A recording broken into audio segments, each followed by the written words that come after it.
Hi, I'm Mrs. Tokar, and I'm the school counselor at East Lawrence High. And I wanted to take a few minutes to teach you a little bit about what it's going to be like when you come up to ninth grade at East Lawrence High School. So I'm going to go over this PowerPoint with you and show you some videos, and you're going to learn a lot about East Lawrence High School. All right, are you ready for high school? I'm going to explain how everything works up here. All right, a few things. So we have our administrators. We have Dr. Collins, he's our principal. We have Mrs. Crutchfield and Mr. Thomas, and they are our assistant principals. In the office, we have Mrs. Baggett. She's the one that sits at the front desk and answers the phone and takes your excusal notes. And if you're signing in late or leaving early, she's the one in charge of that.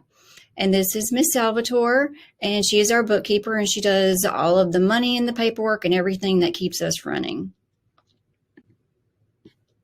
All right, this is the counseling department. So this is me, the school counselor, Mrs. Tokar, and I'm the one that does all of the course requests and the scheduling. And I get you guys signed up for dual enrollment. I do a lot of things, and you'll learn more as I do the PowerPoint. We also have our mental health counselor, that's Miss Julie Washburn. Our administrative assistant is Miss Charlotte White. And we have a graduation coach who is Miss Tina Hester. All right, we have some very important people that also work here and help keep us running. So we have Miss Peters, the nurse, Miss Clark, our media specialist, who you already know. Mrs. Lee is our instructional coach. And then we have Officer Serene and Officer Bivens, who are our resource officers. All right, we have a great custodial staff. These are the people that keep the building looking great. And then we have our lunchroom staff, who you guys already know. All right, so here is a map of the high school. All right, so up here in the back, we've got the hallway to the middle school. So this is where you're familiar. Here's the middle school office. We have the media center, which you know about, and the lunchroom, which you know about. So if you come down the hallway, we have the atrium. This would be the front door. So you could go out that way. So a lot of you come in that way every day. So we have the office. That's where Miss Baggett and the principals are. And then we have several different hallways. So we have the 100 hall, which is where English and math are going to be. And also we have some Spanish classes there. We have the 100 hall that continues around, and that's where social studies, those guys are, the ISS room and driver's ed, and this is where the bus ramp would be at the end of that hall. The 200 hall is where all the science classes are, and it leads over to the gym and the health class. And then we have the 300 hall, which would be your CTAE classes, and we'll talk about the CTAE classes in a little bit. And of course, the nurse. If you are sick or you take medicine, that's where you'll go. And the parking lot up in the front. So when you start driving, you can get a parking pass and you'll be up there. All right, a few things about attendance. So you know that daily attendance is important. Boys and girls that don't come to school usually don't do very well. So the more you come, the more you learn and the more successful you will be. If you have to be absent for any reason, make sure that you bring an excusal to the office before 8 a.m. And then it's your responsibility as a high schooler to talk to your teacher and see what you need to do in order to make up the work that you missed. Behavior, we expect the same behavior that you guys were supposed to do in middle school. So you need to be respectful to other students, your teachers, all of the staff at our school.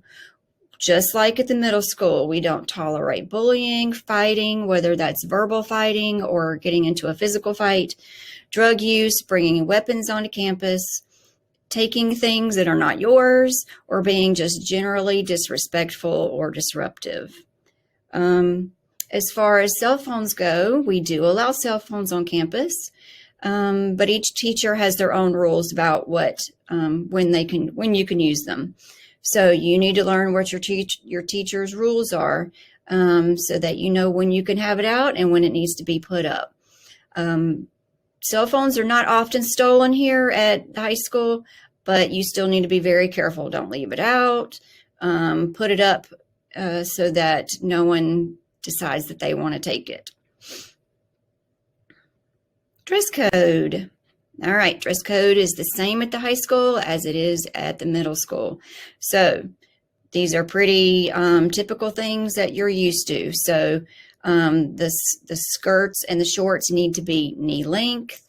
We don't do bandanas or anything that might be perceived as gang related. We don't do hats, flip-flops are dangerous. Sleeveless shirts or strapless tops or tank tops. We don't want to see your undergarments, and we don't want sagging pants. So those are just a few of the rules that we have. Ripped pants, they can be ripped if you wear leggings underneath or if the rips are below the knee. But if you have rips that are up high on the thigh, you will get dress coded. When you get your handbook, your agenda at the beginning of the school year, it will lay it out exactly how you need to dress. And if you have any questions, if you wake up and you put something on and you think it might be a violation, then just don't wear it. All right, so how does it work up here? It's a good bit different than at the middle school. So we are on a semester system and we have block scheduling. So you have 4 classes a day for 90 minutes each. So the first through 4th block, you would have 2 academic classes and then 2 elective classes. So that would be in the fall, semester 1. Semester 2, you would have 1st through 4th block, another set of 2 academic classes and 2 elective classes. So in the spring, after you get back from Christmas break, you're going to have another set of classes. So after semester 1, right before Christmas break, we take finals, we take the milestones, and we do the same thing again in the spring. So in May, you're going to have finals and you're going to have milestones in some of the classes. Now, one thing that we do up here is that if you have a certain high enough average, you don't have to take your finals. So it works out pretty well at the end of the year, especially because you get to leave several days early if you've exempted your classes. All right, so how does this look? You have 8 classes every year, 4 classes for semester 1, 4 classes for semester 2. Each class is worth 1 credit, and you need at least 24 credits to graduate high school. So if you're taking 8 classes that first year, so next year, 9th grade, you're going to take 8 classes for semester 1, for semester 2. You have to pass at least 5 of those classes and get 5 credits to become a sophomore. The next year, you need to have at least 12 credits to become a junior. And the next year, you need at least 17 credits to become a senior. And you need at least 24 credits to graduate high school. Our schedule, we have a bell schedule. It starts at 8. So the bell will ring and let you know you need to get to class. Our first block is at 8:05 and it lasts until 9:40. We have a 10-minute break, and then you need to get to your second block at 9:50. It lasts until 11:25. And then a third block contains our lunch. So from 11:30 to 1:35, which is over 2 hours, you will have your third block with a 30-minute lunch in there. And at the end of the day at 1:40, you will go to your 4th block, and we end our day at 3:15. All right, so how does this work when you're taking these credits? All right, you need 4 Englishes. You need 1 a year. In 9th grade, you're either going to be on honors track or you're going to be on the regular track. So either way, 9th grade, you're taking a 9th grade lit. 10th grade, you're taking world lit. 11th grade, you're taking American lit, either honors or regular. Or you might want to dual enroll, and we'll talk about that more in a minute. But when you dual enroll, you actually take British lit in 11th grade. And in 12th grade, when you normally would take British lit, either honors or regular, if you're going to dual enroll, you're going to take American lit. So we switch those. We'll talk more about dual enrollment in just a minute. All right, for math, you must take one a year. In ninth grade, everybody takes algebra. You might take foundations of algebra and algebra 1. In 10th grade, you take geometry, either honors or regular. 11th, you usually take algebra 2. 12th grade, you have a few choices depending on what your goals are. If you're going off to college, you may want to take pre-cal or college readiness math. Some of our kids, our dual enrollment kids, take college algebra, so that gets pretty hard. And they also have quantitative reasoning and statistics. You have quite a few options when you hit 12th grade. All right, science. You must take one each year. In ninth grade, it's a little bit different. Honors biology or regular environmental science. In 10th grade, you take honors physical science or biology. 11th grade, you have honors chemistry or regular physical science, or you might take a dual enrollment biology. And in 12th grade, you have honors anatomy or regular anatomy. You might take your dual enrollment biology, or we have a few more options for the fourth science. You could take essentials of healthcare or animal science. And social studies. So this is our last of the academic classes. In ninth grade, you're going to take either honors world history or regular world history. 10th grade, you take American government. 11th grade, you take U.S. history or dual enrollment U.S. history. And 12th grade, you'll take econ, or you might want to take econ at the college. All right, if you know that you want to go to college, you want to go to a 4-year college, your goals include Georgia Southern or UGA or Georgia Tech, you have to have a foreign language. So the foreign language that we offer here is Spanish, and we have a Spanish 1 and a Spanish 2. Another thing you have to take to graduate is health and PE, and it is one semester. The first 9 weeks would be the health class. The second 9 weeks would be the PE, physical fitness portion. You must pass both parts in order to get the full credit. If you've decided that you're just not going to dress out for PE, then you're not going to pass the health part either.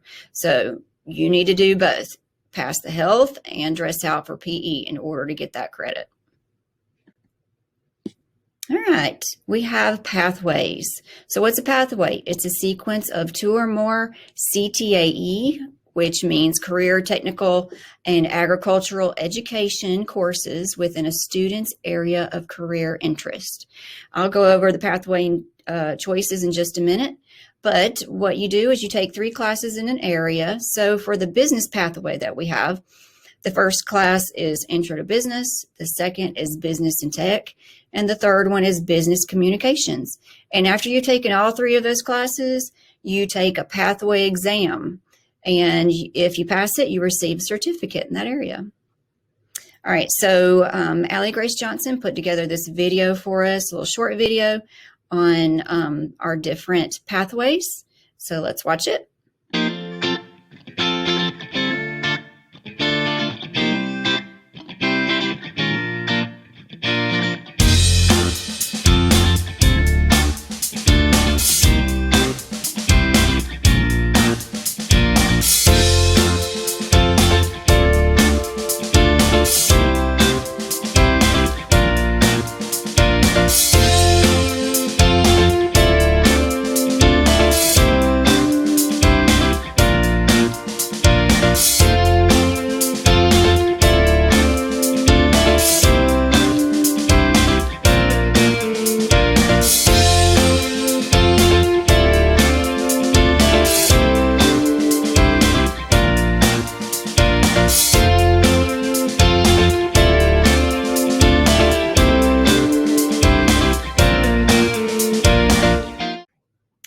So we have quite a few different pathways at East Lawrence High. You could do the early childhood education, the business one, construction, engineering, healthcare science, law, and agriculture. Of course, you can also take other electives, and we have art classes, chorus, band, driver's ed, and PE, lots of PE classes, weightlifting, and we have work-based learning. So later on, when you're a little bit older, you can get a job and leave early for your job.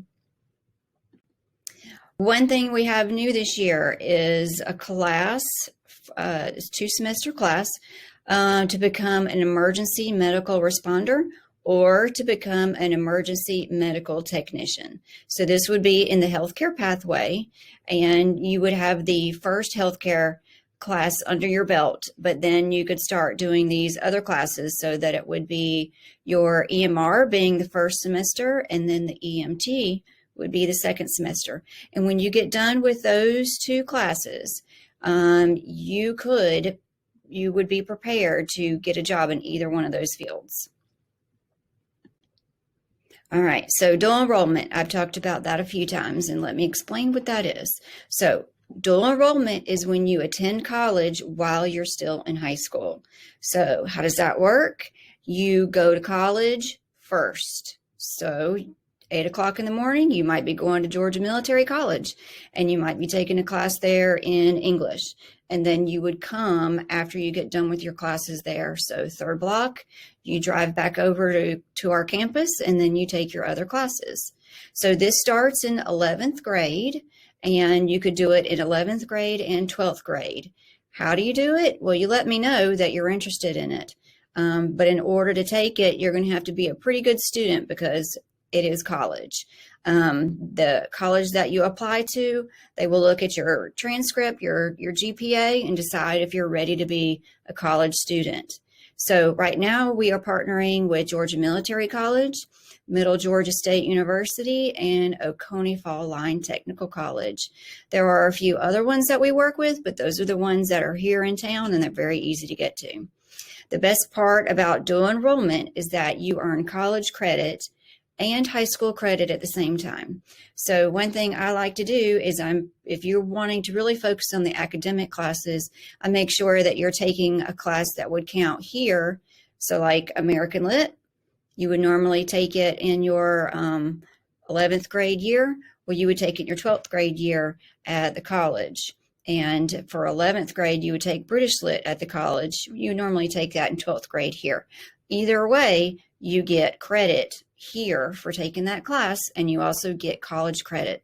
So when you're ready to go to college after you've graduated, you've already taken those classes and you don't have to take them again.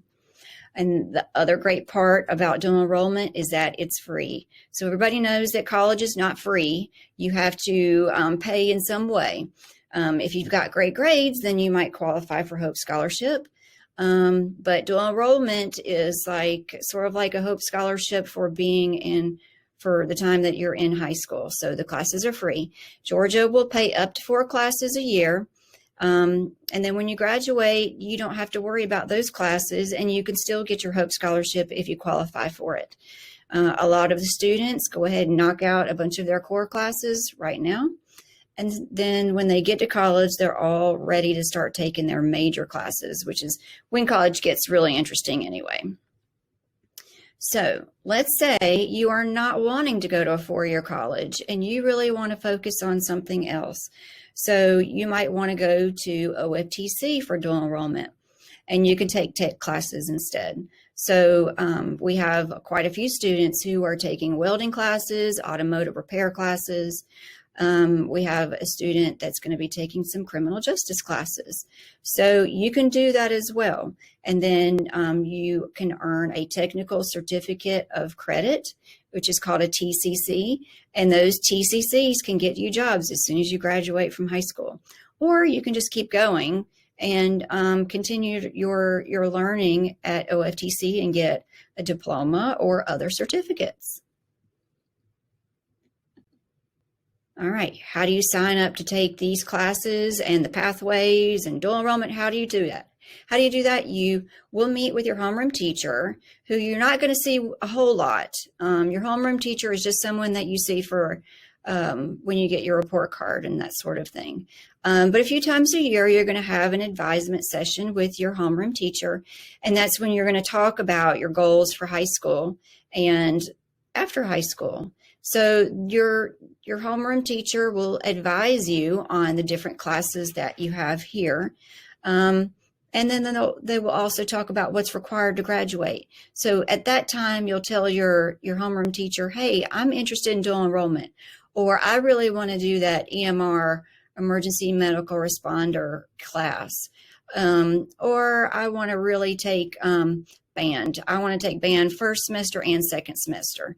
So that's when you would tell your homeroom teacher, and then they are going to let me know. And then sometimes I'll still call you in here and we'll talk about it. And I hope that I'll be able to meet with every student next year so that I get to know you and we can really map out your high school career and talk about everything that would benefit you. We'll talk about your career goals and we'll talk about the different kind of courses that we have here. So pictured on this is me, Mrs. Tokar, and then Miss White is in the middle and Miss Hester. That's our counseling department right now. And we're the ones that are going to make sure that your dreams and goals are realized. All right. Of course, we have sports here. This is just a few pictures of what we offer. We have boys and girls teams for pretty much every sport. We have track and field, cross country, soccer, and football, baseball, golf. We have so many different sports. We also have a lot of clubs and programs. We're going to be having a drama class. We have a yearbook class. And then we have a lot of different clubs that meet after school. Beta, Skills USA. You'll get a lot of information on those early next year. All right, so back to the academics. What is Hope Scholarship? So everything that you do for the next 4 years, 9th through 12th grade, is going to impact your future after that. So it might seem like, oh, this lit class is so dumb, I don't want to take it. You know, we all have those moments when we don't want to put forth the effort. However, this is your life. And if you have goals, if you really want to be in the medical field, you're going to have to take your academics seriously.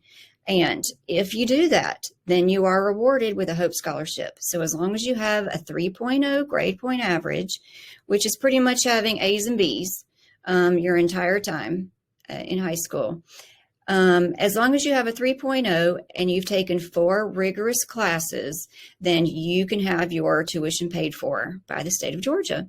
So what's a rigorous class? Well, I usually call them a rigor course, and you'll hear that. And those are some pretty tough classes that they want to make sure that you're able to take and pass. So the ones that we have here at the high school: Algebra 2, Pre-Cal, Chemistry, Anatomy, Spanish 2, and College Readiness Math. And if you do dual enrollment and take an academic class, pretty much every academic class that you take at those colleges that I talked about before, they will count as a rigor class. Not all of the classes, like OFTC, will have a lot of tech classes. Those are not rigor courses, but anything that's an academic, English, math, that sort of thing, science, those are rigor classes, and you need at least 4 of them in order to get Hope Scholarship. All right, honor graduate. So in order to be an honor graduate, when you are a senior, you need to have at least a 90 or above average. And unfortunately, we can't round up. You can't have an 89.999 and think that we're going to be able to round it up, because we can't. You have to have a flat 90 or above to be an honor graduate. But the good thing is that you don't have to be in honors classes to be an honor graduate. You just have to keep your GPA up, keep that 90 up, and you'll be good to go. Why would you want to be an honor graduate? Because honor graduates are more likely to earn scholarship money, and they're going to get accepted. They're more likely to get accepted at their top choice colleges. All right, so we're going to wrap this up. This is, of course, not everything that you need to know for high school, but it's a good bit of stuff. Students and parents, make sure that you follow our Facebook page, because we are constantly updating it daily with information. We post scholarships on there. We post financial aid information, open house information, and sometimes we just take pictures and post it of our students. So make sure that you go ahead and follow the Facebook page. If you need to get in contact with me, the easiest thing to do is to email me. I can get back to you fairly quickly, but also it's a good record of us to have a little communication and back and forth. And I've put my email up there for you to have. If you have any questions, just let me know. And I'm so excited that you guys are coming up to be 9th grade Falcons with us. And we'll be seeing you next year. Bye.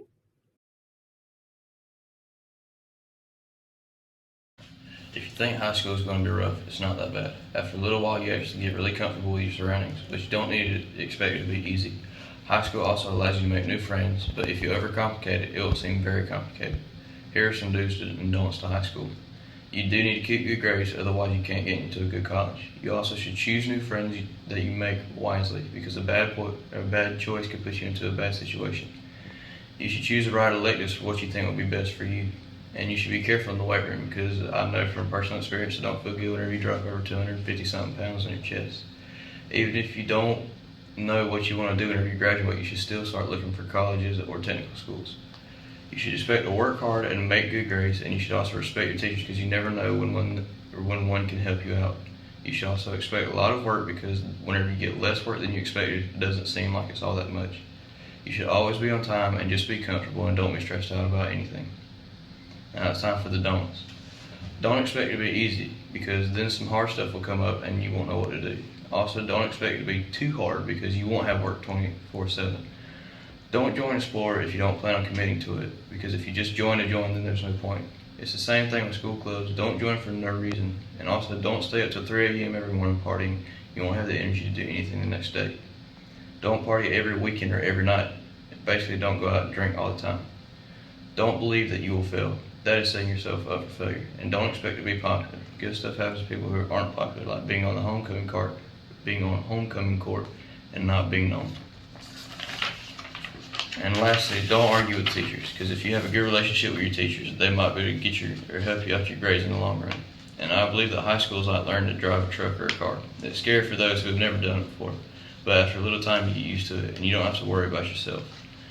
You can't make anybody else do anything for you. But overall, my freshman year hasn't been that bad, and hopefully it won't be later on. Transitioning into high school from middle school comes with a lot of responsibilities. Teachers are a lot tougher, grades are a lot more important, and learning techniques are more difficult to adjust to. Most people lose a lot of friends also. Unlike middle school, everything you do in school will affect your future. Here's a list of 10 do's and don'ts. 1. Turning in assignments on time. The later you turn in missing assignments, the more points the teacher will take off. 2. Paying attention in class. If you don't pay attention in class, then how would you know how to do it or what to do? 3. Thinking smarter, not harder. Thinking smarter, not harder. The answers aren't always going to be in exact words. 4. Learning independently. This goes along with number 3. Teach yourself how to find the right answer in a fast way. 5. Focus on your work, not anyone else's. Get the work done so you can turn it in on time. 6. Have a schedule. If you have work to do in another class, do it during your free period.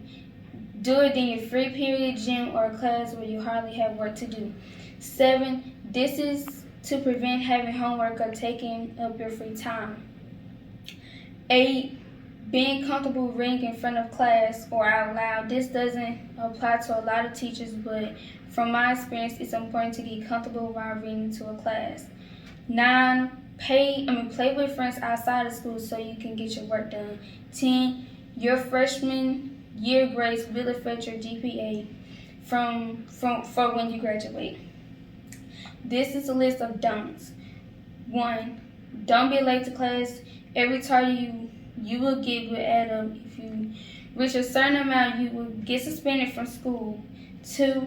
Don't wait till the last minute to get something done. For example, if you have a test to make up, study for it and take it the next day. 3. Don't wait till the last minute to turn in missing assignments, because it'll affect your grade and you won't have all the correct information that you need to know. 4. Be organized. Have a folder or binder for all your classes that will give you paperwork. 5. Don't miss a lot of days of school unless you have to. Doing this you will miss out on working information. 6. Don't skip You could probably get suspended or expelled. 7. Don't get to a lot of fights. You will get suspended or expelled, and you will miss a lot of assignments. 8. Be prepared for important quizzes, tests, finals. They count the most towards your grades. 9. Don't fail a lot of classes because you will have to retake that course the next semester. 10. Don't be immature. It's childish, and you're in high school now, so it's not as fun as it was in middle school. In conclusion, high school isn't always fun as everyone says. It comes with a lot of troubles and difficulties.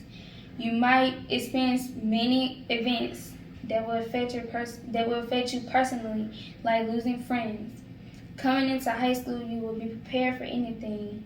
You will have to be prepared for anything by making wise choices.